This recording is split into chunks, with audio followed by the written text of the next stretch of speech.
What's up, tubers? Welcome back to the channel.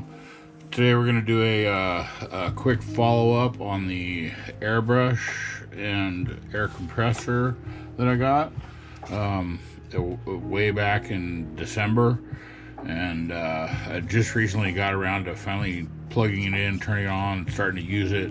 And I also scored on a whole bunch of airbrush paints. That it's just a phenomenal score.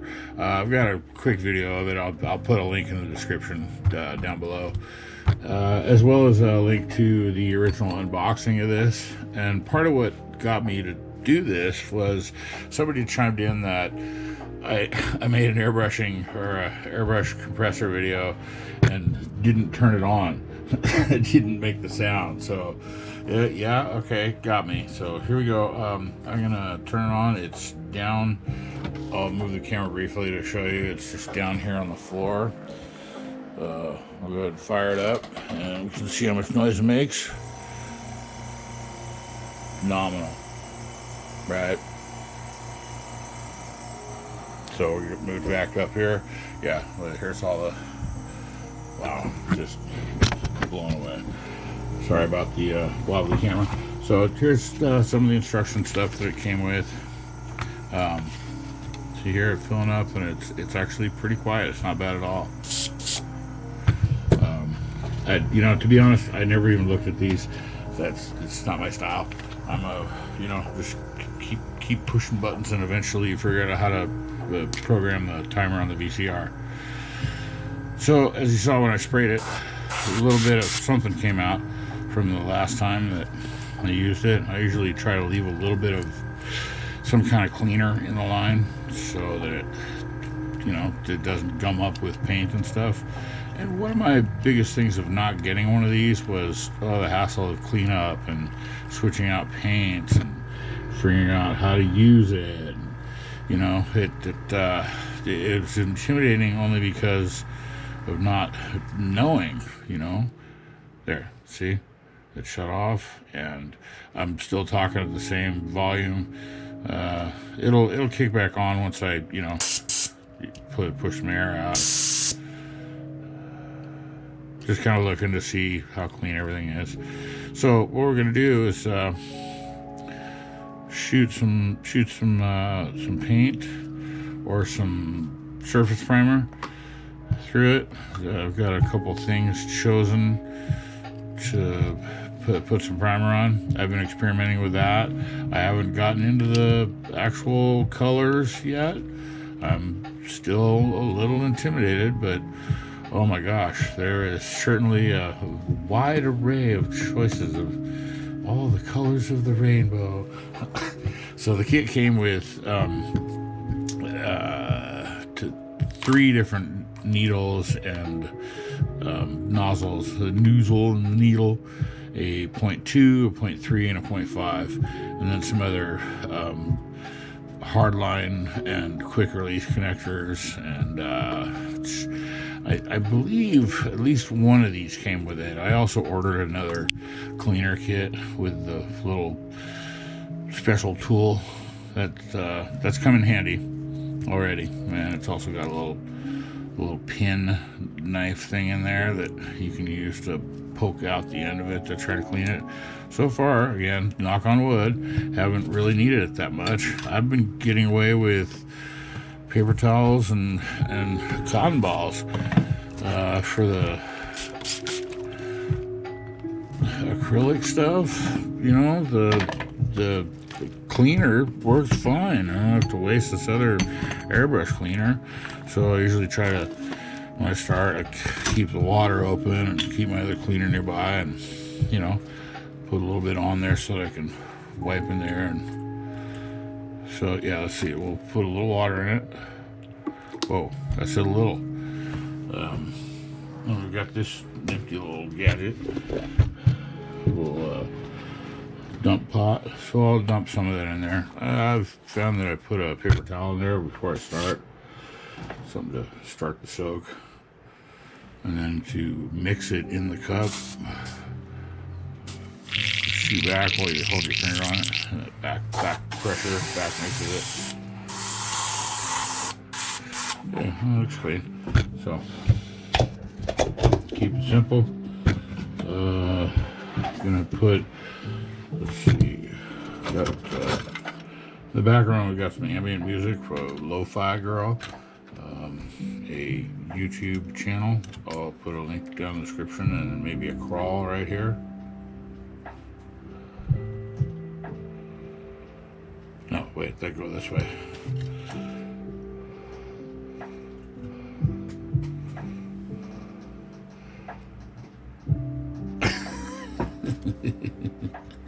I promise there's no toxins in these paints.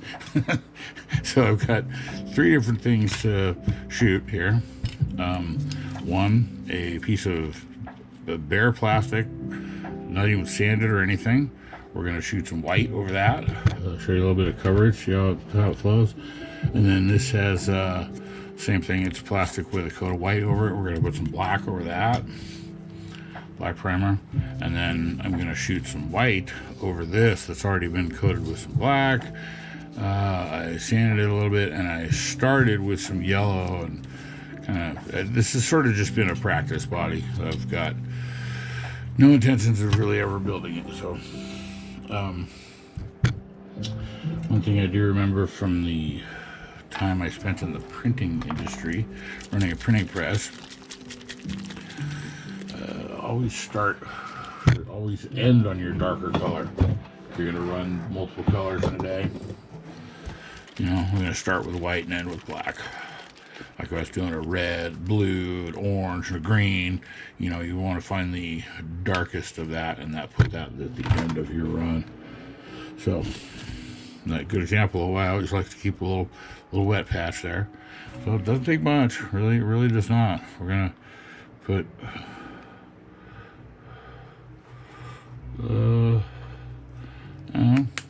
5 or 6 drops in there. I'm not going to put any flow improver or anything, so I'm not going to have to worry about mixing it. And we'll shoot some white on this. Yeah, I can tell it's not going to be enough. That stuff's not that expensive comparatively to like a rattle can, you know. So, I mean, what is that? Like that much for that whole bottle. So I'm gonna shift the camera now. Now we're gonna get a little noise going, so stand by. Hold on. Strap your seatbelts on.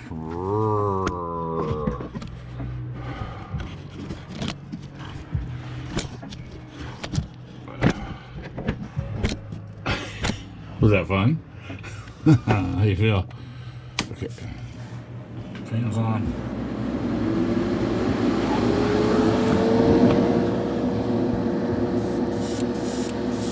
So I'm running about 30 psi, 28 to 30.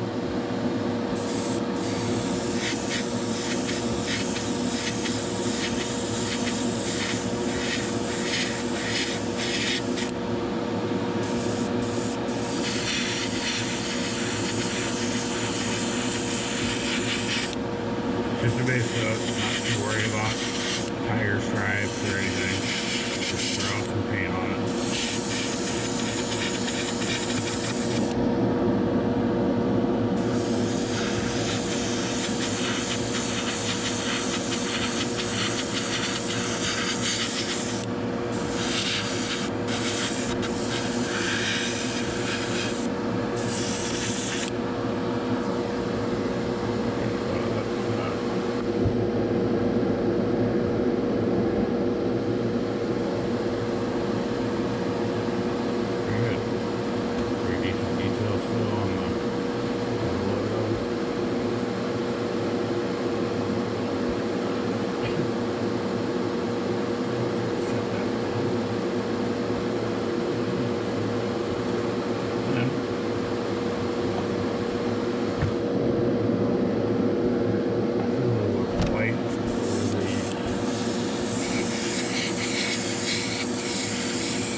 Pretty decent coverage, eh?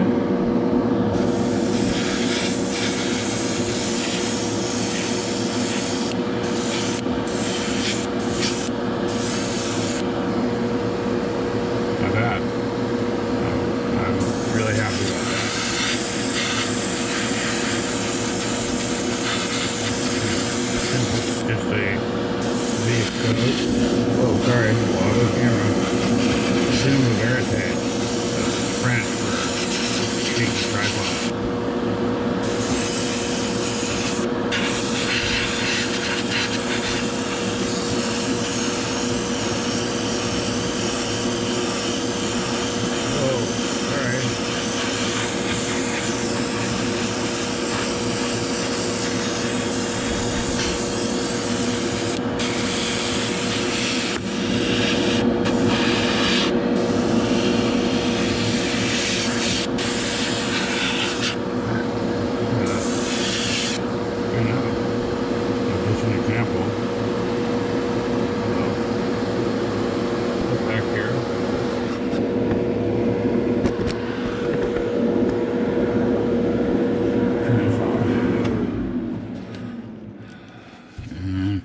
You can see it really didn't use that much at all.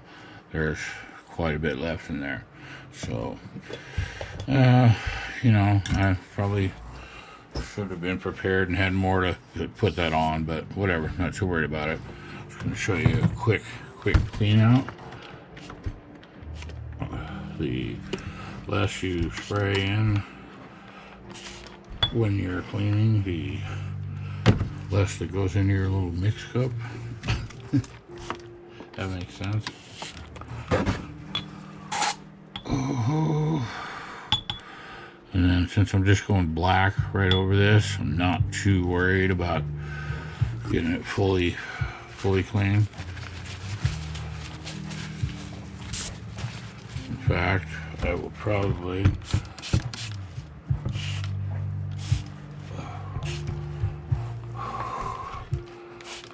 put some in it.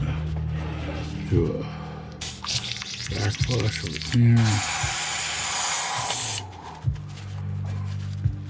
And I've heard people use this as actual thinner for acrylics. So so far I've seen that you can just leave it in the line, you know, for the next run. I mean, you know, obviously not obscene amounts, but as you can see, I'm doing a really basic.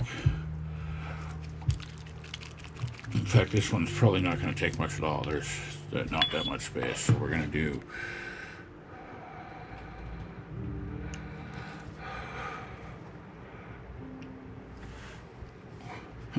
10 drops of just basic surface prep. And then we'll flip. Turn the pan back on.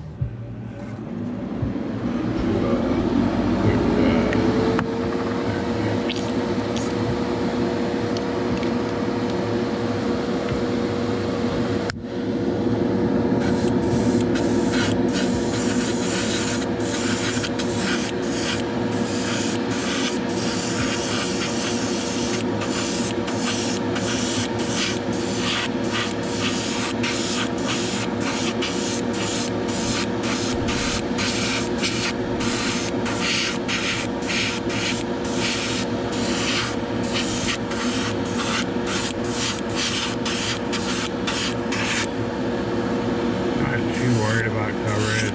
Again, this is a model may or may not ever build. You know, it ran out of material there, so you know, whatever. This is for demonstration, so we're gonna turn that off. Yeah, you hear the pump running. It's not that loud. So we'll go ahead and do a quick clean of this.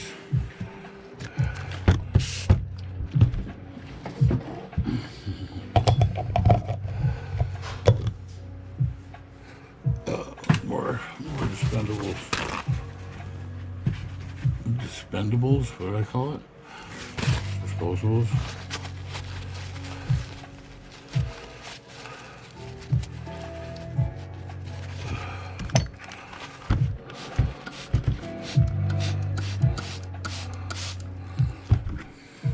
And that's Lo-Fi Girl playing in the background, ambient music. about this first.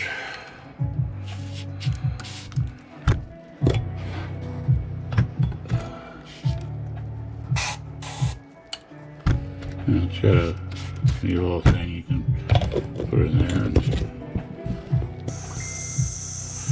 spray it, and it, you know, like if you're doing a lacquer or something, you don't want to get it all over the place. I mean, you can see I'm being pretty liberal about where it goes and how much I'm using. Don't really care. It's just Lysol.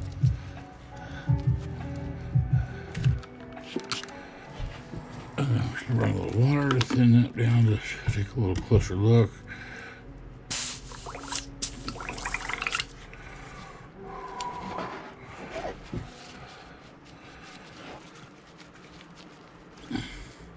And really,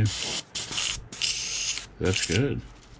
I mean, for me, but we'll, for the sake of the video, we'll continue further with, just because I saw a little bit of funk on this thing, we'll go ahead and ream the inside where the needle goes. You can see the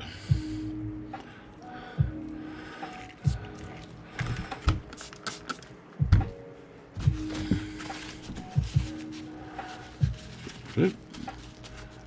Done with that.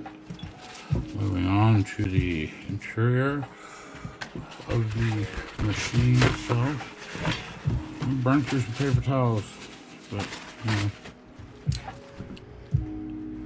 So like I said, that's good enough for me for how I've found so far. That, you know, I leave it connected and over there. Oh, speaking of connected, it's still on, just so that we're not going to make a bunch of racket when I take it all the way apart. So pretty simple. Unspin that, then the needle itself will slide out, and you can see it's pretty clean. There's, you know, no black paint all over it. I mean, you can go, if you need to, you can ream it further that way. Well, what I'll do is just spray that in there and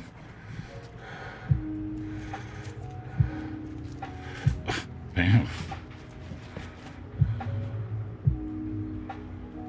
Come on.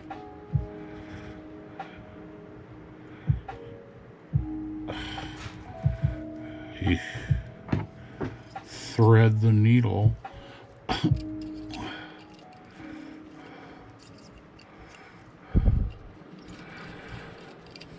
Okay. And there you go. That about does it for the Airbrush follow-up video. You know, you can see I didn't make that big of a mess. Got a little bit of some fuspus down there in the bottom of my pot. Found that the towels that I use, that I've, you know, again, trying to conserve where I can.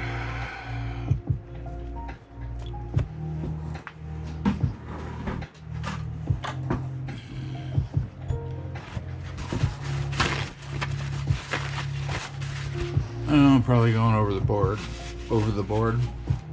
Maybe boring you guys.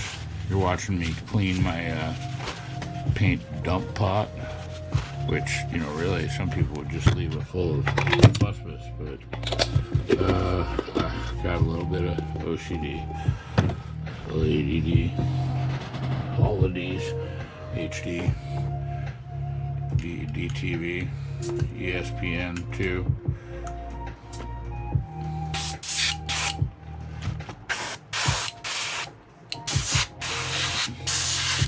I'm just spraying through it, and it's just water and soap, you know, it's not going to hurt. Just to make sure that it's, you know, clean enough. It's got nothing nasty coming through it.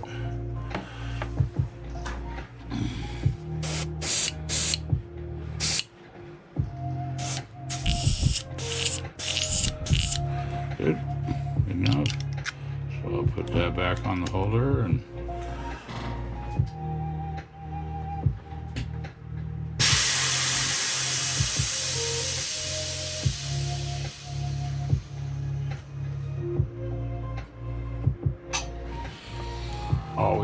always unload. And there you go. That about does it for the Master Airbrush follow-up usage and cleaning and stuff. So again, links in the description of some of the stuff we talked about. This particular gun,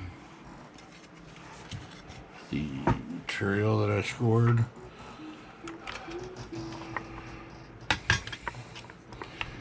and be sure to give me a like, thumbs up, subscribe, comment, share, all that.